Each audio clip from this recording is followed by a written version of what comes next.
Guys, hope you're doing good. It's Anderson Talks today about deadline day. The transfer window is now shut. No more deals until the January transfer window. And this deadline day was one of the more lively ones that we have seen in a while. In this video, we're going to talk about some of the bigger ones that have moved to the Premier League. First of all, Jack Wilshere has chosen Bournemouth as his club to move to for the rest of the season on loan. In the end, it came up to Crystal Palace, Bournemouth, Roma and AC Milan for Jack Wilshere to pick from. And he picked Bournemouth because of the style of play. It suits him, he's going to see a lot of the ball. And because he wanted to stay in the Premier League. People criticising him because it shows a lack of ambition that he didn't go to one of the bigger clubs, but it suits him, so why not? The next player also concerns Arsenal, and it's a centre-back. What? Arsenal signed a centre-back? Arsenal signed Shokran Mustafi from Valencia for £35 million? Damn, I did not expect it. Arsenal are actually doing what you expected them to, fixing the holes in their squad, which they should have done in the previous transfer windows, but credit where credit is due. They signed Lucas Perez yesterday as well for 17 million. Signed a striker, signed a midfielder, signed a defender. Good window for Arsenal in my opinion, well done. Staying in London, the transfer of Marcos Alonso has finally been confirmed. The 22-year-old Spaniard signed for around £23 million. It looks like he's going to be the backup left back. He actually played in the Premier League for Sunderland and has come back a much better player, so looks like a decent signing for Chelsea. Next up, the biggest, in my opinion, and the most shocking deal of transfer deadline day. The return of Sideshow Bob David Luiz, 30 million back to Chelsea. He's done his time at PSG, he's won his trophies. Him and Thiago Silva holding it down, but according to him, he has unfinished business. He's not the centre-back that Antonio Conte particularly wanted, because we know he was linked to a lot of centre-backs in the Serie A. But he's a cult hero, he's favoured very highly by the Chelsea fans. His defending is always questionable, but it's going to be interesting to see how he does back in the Premier League. Next up, Enner Valencia of West Ham moves to Everton on loan. Looks to be a good squad player for the Everton squad. They were looking for somebody else that went in this transfer market, we'll get to him later. But sticking with Enner Valencia, good pacey player. It's up to Koeman how he decides to use him, but decent shout, decent buy. Next is Islam Slimani. We go to the champions as they smashed their transfer record, which was 16 million, which was Ahmed Musa. They signed him earlier in this transfer window. Now they smashed it again, signing Slimani for 28 million. Leicester now have a lot of strikers. They got Vardy, Slimani, Okazaki, they got Ulloa. And the price tag is looking like Slimani's going to be one of the first choices. So it's going to be interesting to see how Ranieri is going to use all of his strikers.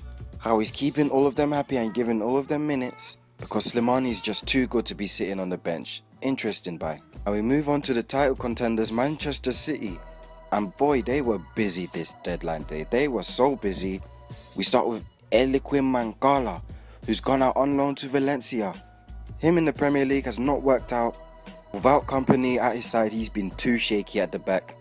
And obviously, he is not a pep player. He does not have the composure required on the ball. So he's been shipped out. Next, Samir Nasri, also gone out on loan to the Liga BBVA. He's gone to Sevilla.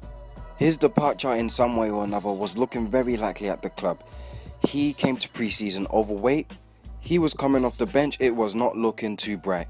But he's a quality player who needs to play first team, so going on loan seems like the best decision.